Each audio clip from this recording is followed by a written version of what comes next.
Hi everyone, thanks for joining us today for our webinar, Don't Regret Your Website Redesign. So really excited to be talking to you all and explaining why you should be including UX as a part of your next website design. If you have any questions, please enter them into the box and I'll answer as many as I can at the end.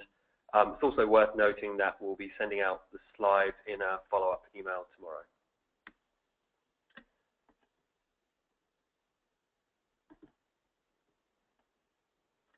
So today's webinar is hosted by Coast Digital. We're a full-service digital agency offering services from UX, strategy and design to build and online marketing. We've been helping create success stories for around about 12 years. And in terms of our approach to our work, we love data. It forms the backbone of everything we do. And we're driven by user insight. We love people and learning about what they think, what they feel, and what motivates them. So I also want to introduce myself. So my name is Michael, and I'm a UX designer. I've been doing it for around about 7 years, and I've worked on award-winning projects for brands like Sony, Chelsea Football Club, and Channel 4. I get excited about insights that generate empathy and ultimately inform design, innovation, and strategy. I work collaboratively in multidisciplinary teams, developing information and ideas into compelling stories. So I want to talk about 4 things today. And I'm going to start by defining UX. So it's a term that gets used a lot and not always correctly. It is a bit of a buzzword. So I'll be bringing some clarity to it, explaining what it means and how it affects you and your users. I also want to talk a bit about the right way to approach a website redesign. I'll talk about some of the common mistakes that we often see when we meet companies looking to redesign their site and how you can avoid them. Then I'll move on to explain how UX can help you to get it right and some of the results that you can expect to see. So UX is an education process, and it starts at the very beginning of a website project. Before a single graphic has been drawn or a single line of code has been written. It helps you make educated decisions along the way to a launch, and it shows you where you should be going in the future. So UX involves a user's emotions about a website. Using research tactics and user-centered design principles, it helps you to identify your user's needs and clarify your business requirements and find the sweet spot where those two overlap. The results of UX processes are intuitive experiences which inform and delight users while helping your business to achieve its goals. So while UX stands for user experience, it's not all just about users. It's worth reiterating that UX is about finding that sweet spot where user needs and business needs overlap, and that good UX leads to conversions. Because there's no use having a website that people love if it doesn't help your business to achieve its goals. Okay, so let's take a step back for a minute and imagine that you are redesigning your website.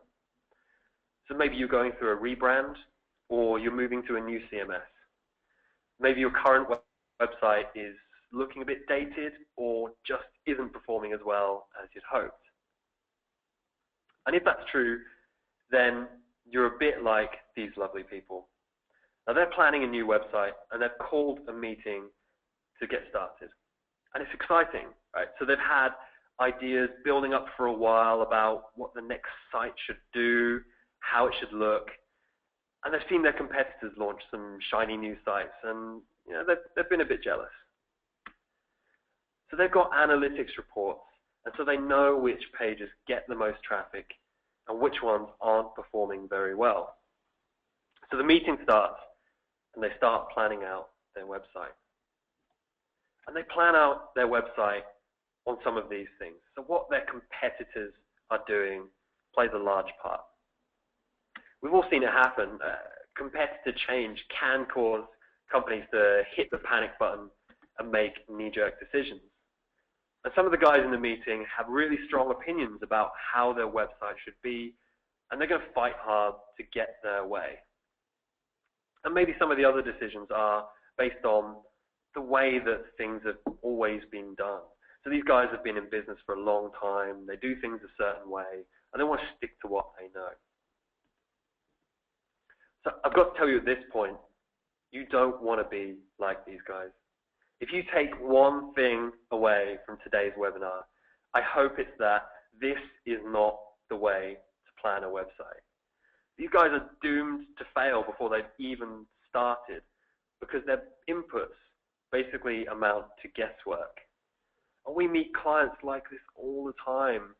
Lovely people and great businesses who unfortunately just start off down the wrong path, and they find themselves spending a lot of time and a lot of money on a website that just doesn't really perform any better than the last one.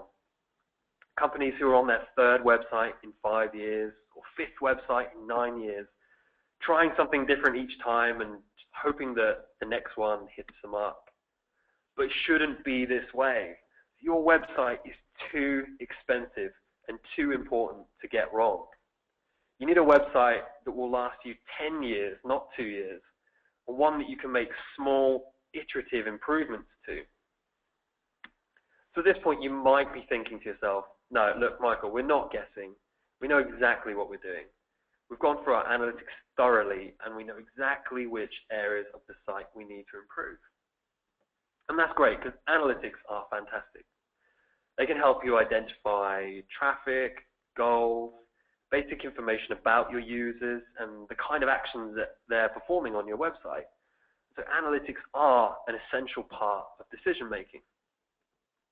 But analytics only really tell you what is happening. And that's only half the story. So what analytics won't tell you is why those things are happening. So to get the full story, you really need to take the questions posed by your analytics data and look for the answers. And finding those answers is actually a lot easier than you think. All you have to do is ask the right people. And those people are your users. So your users know your website better than anyone else. They might use it every day as part of their job. And they might just be your biggest customers. So it's worth spending some time to get to know them.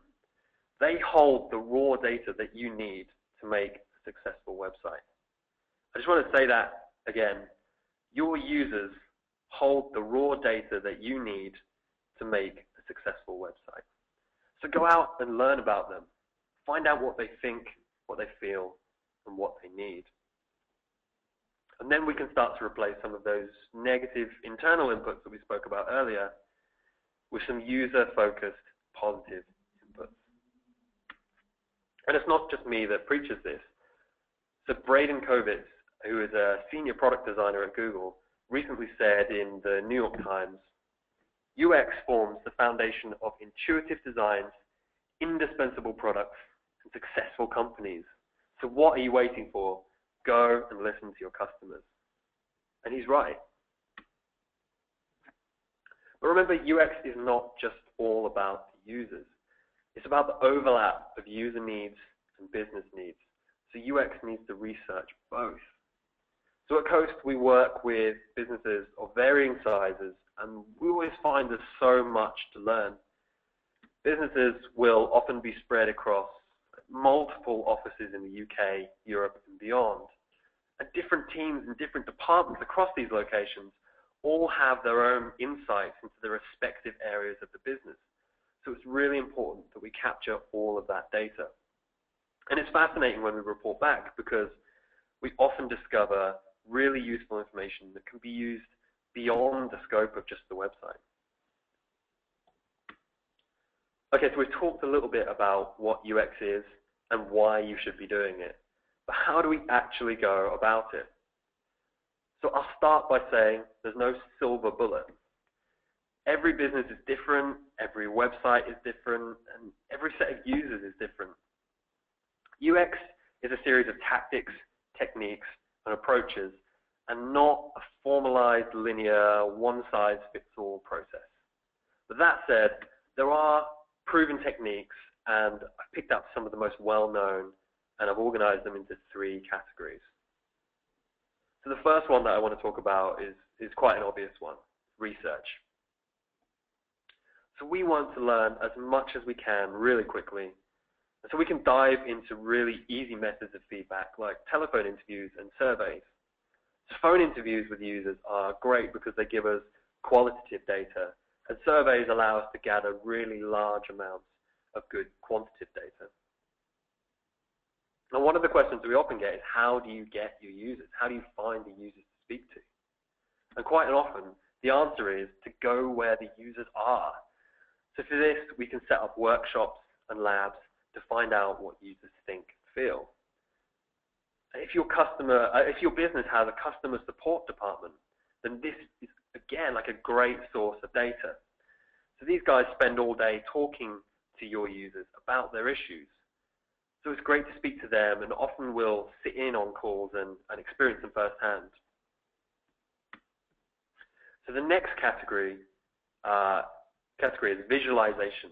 So these techniques take data and turn them into visual assets that help the planning and creation of structuring, messaging, and design.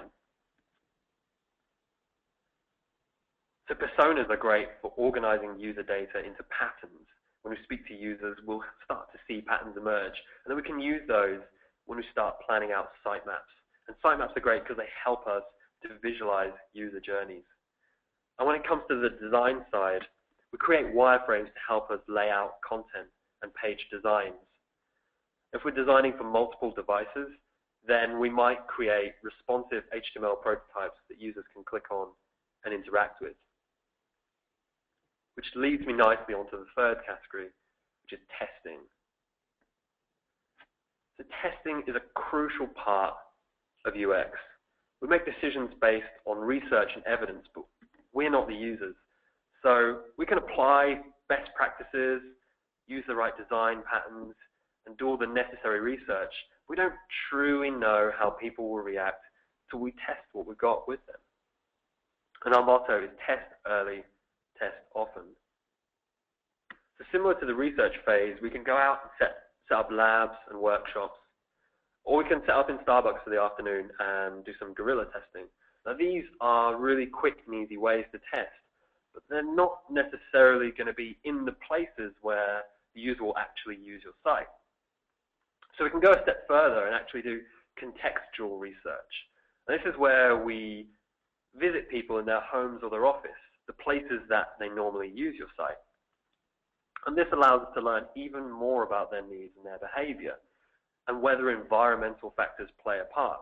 And whenever we do this, it's absolutely fascinating because we always find things we weren't even looking for. So testing doesn't really have to be done in person. There's a lot of online tools that we can use to test remotely. And that's especially useful for when we're testing different regional versions of a website or where languages are a consideration. And all of this leads to great feedback, and it's coming directly from the users. So it helps us to iterate and improve our work, making sure that we're always meeting those user needs. Okay, so we've defined UX. We've talked about why it's vital to include it and some of the techniques that we use. So what are some of the results and the benefits that you can expect to see? So UX can directly affect your bottom line, and I want to highlight 3 of the biggest ways. So first of all, an optimized experience leads to more conversions. So remember at the start, I mentioned that good UX converts. So you can expect to see an increased conversion rate. And an increased conversion rate means more efficient advertising spend. So instead of pumping more money into PPC campaigns to get more traffic to your site, you can make the traffic you already have work that bit harder. And the third way is that it limits your additional expenses. Expenses such as the number of support staff who have to field calls and emails from frustrated users who are struggling with the website. And it also limits the need to hire developers to make changes to the website after it's gone live because users are having problems. Developers are expensive, right? And it's estimated that fixing problems on a website after it's gone live can be 100 times more than during the planning stage. So save yourself that unnecessary expense. So let's go back to these guys again, the users. Another result you can expect to see is happy customers. And happy customers means an improved perception of your brand. And it also means increased loyalty that could lead to repeat business. And happy customers will help you to do your marketing for you, so on social media and through word of mouth. And that's really powerful because it's marketing that comes with a personal recommendation, and that's the kind of thing that money can't buy. And tapping into people's emotions is really important. So Maya Angelou famously said, people will forget what you said, and people will forget what you did, but they'll never forget how you made them feel. And that's right. And there's actual biological reasons for that too. So when we have really strong positive or negative feelings, our middle brain stores that away for future reference. So make sure that people attach a positive feeling to your brand after using your website. So I wanted to end today with a quote, and this one is from Forrester, who earlier this year they published their top technology trends for 2014 and beyond. And they said, a great digital experience is no longer a nice to have. It's a make or break point for your business as we more fully enter the digital age. So with that in mind, make sure that you don't regret your website redesign, and make sure that you include UX as part of the process. So if you're interested in learning more about UX and how Coast Digital can help you, we would love to hear from you. And you can find our contact details on your screen now. We also help, we write some really helpful guides, and some of the most recent ones are on pay-per-click advertising, social media, and content marketing. So if you're interested in learning more about any of those topics as well, you can download our free guides by going to coastdigital.co.uk/guides.